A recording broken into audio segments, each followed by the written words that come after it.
आणि आमचे मित्र गणेश मुंडे यांनी एक वंजारी परिवार घर परिवार म्हणून एक व्हॉट्सअप ग्रुप तयार केलेला होता अगोदरच, आणि त्या दरम्यान ही घटना घडली संपादताईची.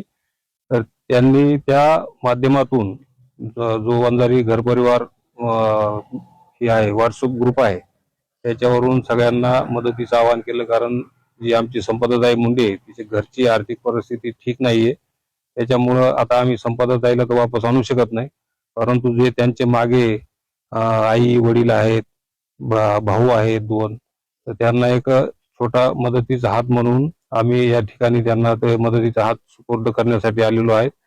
आणि आम्ही या ठिकाणी संपदाताईला भावपूर्ण श्रद्धांजली अर्पण करतो. आज आम्ही स्वर्गीय संपदाताई मुंडे यांच्या सांत्वनपर भेटीसाठी या ठिकाणी आलेलो आहोत आणि सोबतच एक छोटीशी मदत म्हणून आम्ही या ठिकाणी त्यांना सुपूर्द केलेली आहे. घडलेली घटना अत्यंत दुर्दैवी असून एक होतकरू मुलगी, गरीब घराण्यातली मुलगी या ठिकाणी आपल्या समाजाने या ठिकाणी गमावलेली आहे.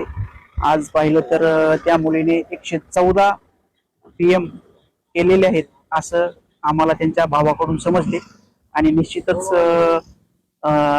या घटनेची गांभीर्यानं चौकशी या ठिकाणी प्रशासकीय यंत्रणेने केली पाहिजे. कारण की बऱ्याच गोष्टी ह्या संशयित वाटत आहेत. त्या अनुषंगानं प्रशासकीय यंत्रणेनं विशेष लक्ष घालून खोलवर याची चौकशी करून मुख्य आरोपींना, कुठल्याही स्तरावरचे आरोपी असतील त्या मुख्य आरोपींना या ठिकाणी कायद्याच्या चौकटीमध्ये बंद करून टाकावे.